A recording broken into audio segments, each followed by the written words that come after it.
అందరికీ నమస్కారం. Welcome to my channel scheme shown Telugu. ఈరోజు మనం ఈ వీడియోలో తల్లికి వందనంకు సంబంధించి చాలామందికి ఈ రీసెంట్గా వస్తున్న సమస్య కిల్లో స్వప్న. అసలు ఈ కిల్లో స్వప్న ఎవరు, తప్పు ఎక్కడ జరిగింది, దీనికి గ్రీవెన్స్ ఎలా రైట్ చేయాలి, ఒకవేళ మనం గ్రీవెన్స్ రైట్ చేసినట్లయితే మన డీటెయిల్స్ అనేవి చేంజ్ అవుతాయా లేదా, తర్వాత వీరికి డబ్బులు పడతాయా లేదా అనేది మనం ఈరోజు ఈ వీడియోలో చూద్దామండి. ముందుగా వెల్కమ్ టు మై ఛానల్. మన ఛానల్ని రెగ్యులర్గా ఫాలో అయ్యే వాళ్ళకి మన కిల్లో స్వప్న గురించి తెలుసండి. ఎందుకంటే మనం అందరికన్నా ముందుగానే కిల్లో స్వప్న గురించి మన ఛానల్లో వీడియో చేశాము. ఎలా గ్రీవెన్స్ రైజ్ చేసామనేది కూడా చేయాలనేది కూడా మనం మన ఛానల్లో తెలియజేయడం జరిగింది. కానీ చాలామంది కామెంట్ సెక్షన్లో ఈ కిల్లో స్వప్న గురించి అడుగుతున్నారు కాబట్టి నేను స్పెషల్గా ఈరోజు ఈ వీడియో చేస్తున్నాను.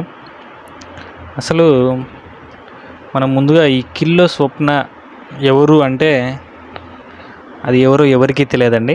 ఎందుకంటే అది ర్యాండమ్గా సిస్టమ్ ఒక నేమ్ తీసుకుంది, ఆ నేమే కిల్లో స్వప్న అంతే. అసలు తప్పు ఎక్కడ జరిగింది, అసలు అందరికీ కిల్లో స్వప్న అని ఎందుకు వచ్చింది అనేది మనం ఇప్పుడు తెలుసుకుందాము.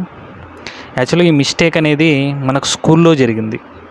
స్కూల్లో ఈ పిల్లవాడు స్టూడెంట్ మా స్కూల్లో పలానా క్లాస్ చదువుతున్నాడు, వాళ్ళ తల్లి పేరు ఇది, వాళ్ళ తల్లి యొక్క ఆధార్ ఇది, వాళ్ళ తండ్రి పేరు ఇది, తండ్రి యొక్క ఆధార్ ఇది, తల్లి తండ్రి లేనట్లయితే గార్డియన్ పేరు ఇది, గార్డియన్ యొక్క ఆధార్ ఇది అని బేసిక్ డీటెయిల్స్ అనేవి ఎంటర్ చేయాల్సి ఉంటుంది. కానీ స్కూల్ వాళ్ళు కొంతమంది అవి ఎంటర్ చేసేటప్పుడు వీళ్ళ డేటా లేక కొంతమంది తల్లి ఆధార్ దగ్గర అన్నీ 12 9 అనేది ఎంటర్ చేయడం జరిగింది. సో ఆ 9 కాకుండా వేరే ఏ 12 డిజిట్ నెంబర్ ఎంటర్ చేసినా కూడా, ర్యాండమ్గా ఎంటర్ చేసినా కూడా సిస్టమ్ తీసుకోదు. మనకి ఇక్కడ కూడా గమనిస్తే చాలామందికి ఒక మదర్ అయితే వేరే వాళ్ళ ఆధార్ అనేది కూడా ఎంటర్ చేశారు. ఇది కూడా సేమ్ ఇదే కేసులో ఈ స్టూడెంట్ యొక్క మదర్ ఆధార్ అవైలబుల్లో లేనప్పుడు ఏదో ఒకటిలే అన్నట్లు మళ్ళీ మార్చుకునే అవకాశం ఉంది. కాబట్టి వాళ్ళు ప్రజెంట్ పని అవ్వడానికి వేరే మదర్స్ ఆధార్ ఎంటర్ చేయడం జరిగింది. వాళ్లకు కొంతమందికి డబ్బులు పడలేదు, కొంతమందికి డబ్బులు పడ్డాయి. ఇప్పుడు వాళ్ళు ఆ డబ్బులు ఇవ్వమంటే వాళ్ళు ఇవ్వట్లేదు. ఇలాంటి సమస్యలు కూడా చాలా ఉన్నాయి. మనకి కిల్లో స్వప్న వచ్చేసి ఇలా సిస్టంలో తల్లి యొక్క మదర్ ఆధార్ అని ఎంటర్ చేసినప్పుడు అన్ని 12 9 ఎంటర్ చేయడం వల్ల వీరందరికీ కూడా అప్పటికైతే పని జరిగింది స్కూల్ వాళ్ళకి. కానీ ఈ తల్లికి వందనం సంబంధించి ఇలా ఎవరైతే 9 ఎంటర్ చేశారో వాళ్ళు ర్యాండమ్గా ఒక నేమ్ తీసుకుంది సిస్టము. ఆ ర్యాండమ్ పేరే కిల్లో స్వప్న, అంతకుమించి ఆవిడ ఎవరో కాదు. అలా తీసుకోవడం వల్ల రాష్ట్ర వ్యాప్తంగా ఏ స్టూడెంట్కి అయితే ఆ మదర్ ఆధార్ ప్లేస్లో అన్ని 9 ఎంటర్ చేశారో వాళ్ళకి కిల్లో స్వప్న అని రావడం జరిగింది. ఇది కూడా మనకి ఎప్పుడు బయటపడిందంటే గవర్నమెంట్ 14వ తారీఖు ఒక కొత్త అప్డేట్ ఇవ్వడం జరిగింది. అప్పటి వరకు మనము కేవలం మదర్ ఆధార్తో మాత్రమే చెక్ చేసేవాళ్ళము. మదర్ ఆధార్తో చెక్ చేసుకుని ఆ మదర్ యొక్క పిల్లలు డీటెయిల్స్ వచ్చాయా లేదా అని చెక్ చేసుకోవడానికి మాత్రమే అవకాశం ఉండేది. కానీ 14వ తారీఖు నుంచి గవర్నమెంట్ ఏం చేసిందంటే పిల్లవాడి ఆధార్తో కూడా స్టేటస్ చెక్ చేసుకునే అవకాశం కల్పించింది. అప్పుడు బయటపడింది ఈ కిల్లో స్వప్న. స్టూడెంట్ ఆధార్తో చెక్ చేసినప్పుడు మదర్ ఆధార్ వేరేది ఉండడం వల్ల అట్లా డీటెయిల్స్ రావడం జరిగింది. మదర్ ఆధార్తో చెక్ చేసినప్పుడు ఆ మదర్ ఆధార్, ఈ children Aadhaar, student Aadhaar link లేదు కాబట్టి మనకి ఏ డీటెయిల్స్ చూపించేది కాదు. మనం పిల్లవాడు ఎలిజిబుల్లో లేడు, ఇన్ఎలిజిబుల్లో లేడు అన్నట్లు గ్రీవెన్స్ రైజ్ చేసేవాళ్ళము. Child is eligible but not in both list అని గ్రీవెన్స్ రైజ్ చేయించుకుంటూ ఉండేవాళ్ళము. కానీ ఎప్పుడైతే మనకు స్టూడెంట్ ఆధార్తో చెక్ చేసే ఆప్షన్ ఇచ్చారో అప్పుడు ఈ అసలు నిజం అనేది బయటపడింది.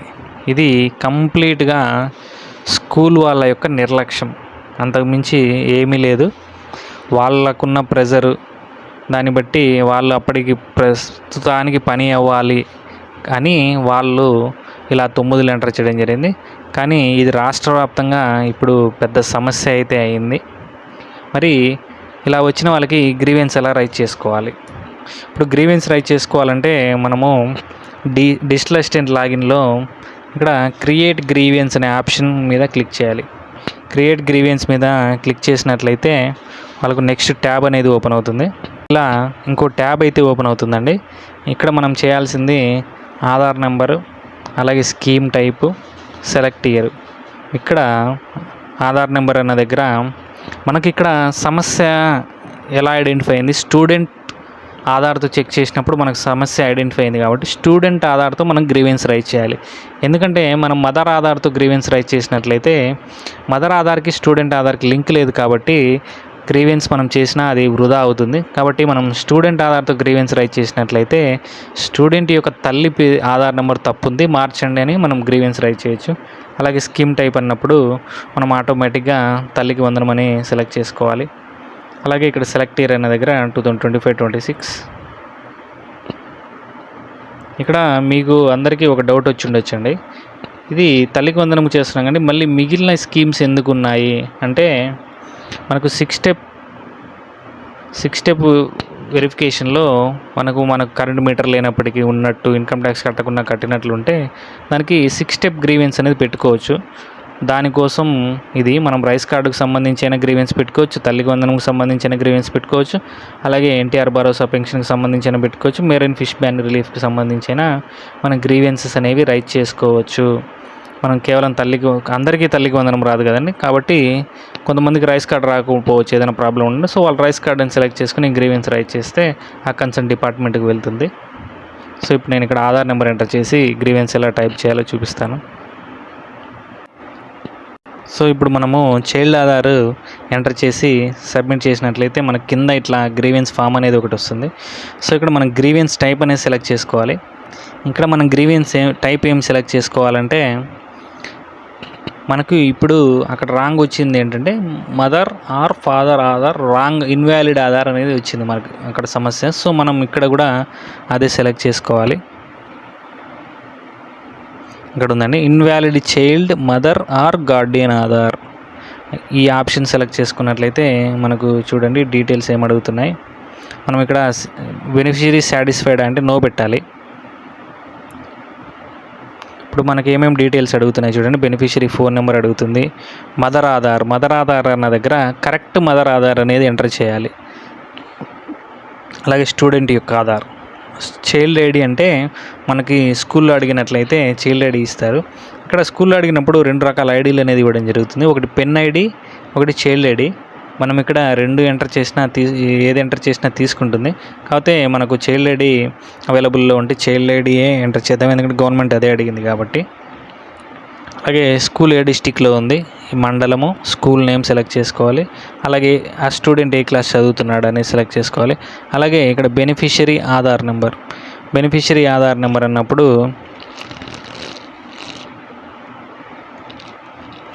మనము స్టూడెంట్ యొక్క ఆధార్ నెంబర్, మనకు స్టూడెంట్ ఆధార్ మీద గ్రీవెన్స్ రైజ్ చేసాం కాబట్టి స్టూడెంట్ యొక్క ఆధార్ నెంబర్ ఎంటర్ చేయవలసి ఉంటుంది. అలాగే రికమెండేషన్స్ చేసి ఇవి కంప్లీట్ చేశాక సబ్మిట్ గ్రీవెన్స్ చేసినట్లయితే మనకు గ్రీవెన్స్ అనేది రైజ్ అవుతుంది. సో ఇది చాలామంది ఇక్కడ అడిగేది అది ఓపెన్ అని వస్తుందని అని అడిగారు. దానికి సంబంధించి కూడా మన ఛానల్లో నేను స్క్రీన్ మీద చూపిస్తూ ఒక వీడియో అనేది చేశాను. మీరు ఒకసారి ఆ వీడియో చూసినట్లయితే మీకు ఓపెన్ అని ఎందుకు ఉంది అనేది, క్లోజ్ అని ఎందుకు వస్తుంది అనేది మీకు క్లారిటీగా అర్థమవుతుంది. ఇంకా ఎవరైనా కొత్త వాళ్ళు ఆ వీడియో చూడకుంటే ఒకసారి మీరు ఆ వీడియో చూసినట్లయితే మీకు ఫుల్ క్లారిటీ వస్తుంది. సో ఇప్పుడు మనం గ్రీవెన్స్ అనేది రైజ్ చేసాము. మరి గ్రీవెన్స్ రైజ్ చేశాక నేమ్ మారుతుందా అంటే ఇది మన ఒక్కళ్ళిద్దరి సమస్య కాదండి, స్టేట్ వైడ్ లక్షల మంది ఈ సమస్యను ఎదుర్కొంటున్నారు. న్యూస్ పేపర్స్లో కూడా రావడం జరిగింది, టీవీ ఛానల్స్లో కూడా ఈ సమస్య మీద వచ్చింది. కాబట్టి గవర్నమెంట్ ఖచ్చితంగా ఈ డేటా అయితే చేంజ్ చేస్తుంది. ఎందుకంటే అక్కడ తప్పు జరిగింది కాబట్టి గవర్నమెంట్, అలాగే మనకు ఆ గ్రీవెన్స్ రైజ్ చేసుకోవడానికి ఆప్షన్ కూడా ఉంది కాబట్టి గవర్నమెంట్ ఖచ్చితంగా ఈ డేటా అనేది మారుస్తుంది. కానీ ఎప్పుడు అంటే అది చెప్పలేము, ఎందుకంటే గవర్నమెంట్ అఫీషియల్స్ వాళ్ళు ఒక్కొక్క స్టెప్ బై స్టెప్ ప్రాసెస్ తీసుకుంటారు. వాళ్ళు యాక్షన్ అయితే కంపల్సరీ తీసుకుంటారు, కాకపోతే ఇట్ టేక్స్ టైం, అంతే. మనం వెయిట్ చేయాలి.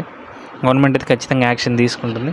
సో ఒకరోజు యాక్షన్ తీసుకొని అప్పటి వరకు వచ్చిన గ్రీవెన్సెస్ అన్ని ఈ గ్రీవెన్స్ టైంకి సంబంధించిన గ్రీవెన్సెస్ అన్నీ ఒకసారి ప్రాసెస్ చేసి ఒకరోజు డబ్బులు వేయడం జరుగుతుంది. కాబట్టి ఎవరు భయపడాల్సిన అవసరం లేదు, ఈ చేంజ్ అయితే ఖచ్చితంగా అవుతుంది. అలాగే వీరికి డబ్బులు ఎప్పుడు పడతాయంటే ఇది కూడా సేమ్ అండి. గవర్నమెంటు వీళ్ళందరినీ ఎలిజిబుల్లోకి తీసుకొచ్చాక ఒకరోజు పలానా రోజు అనుకుని ఆ రోజు మాత్రమే డబ్బులు వేస్తుంది. అంతేగాని ఈరోజు ఒక 100 మంది అయ్యారు, ఈ 100 మందికి డబ్బులు వేసేయండి అన్నట్లు గవర్నమెంట్ ఎప్పుడు చేయదు. అందుకే మనం కూడా చాలాసార్లు చూసాం, మొదటి విడత, రెండో విడత, మూడో విడత అన్నట్లు ఒక డేట్ చెప్పి ఆ డేట్ రోజున వేయడం జరుగుతుంది. అంతేగాని ప్రతిరోజు డబ్బులు అయితే వేయదు. కాకపోతే ఒకరు ఆ రోజు రిలీజ్ చేసినప్పుడు సమ్ బ్యాంకులలో ఎక్స్ట్రా చాలా ట్రాన్సాక్షన్స్ ఉన్నందువల్ల ఒక్కోసారి బ్యాంక్ దగ్గర నుంచి మనకు లేట్ అవుతుంది తప్ప గవర్నమెంట్ ఒకటే రోజు రిలీజ్ చేస్తుంది. కాబట్టి వీరందరికీ ఖచ్చితంగా గవర్నమెంట్ అయితే డబ్బులు వేస్తుంది. ఎవరు భయపడొద్దు, అందరూ ధైర్యంగా ఉండండి, ప్రశాంతంగా ఉండండి, మీరెవరూ టెన్షన్ పడవద్దు.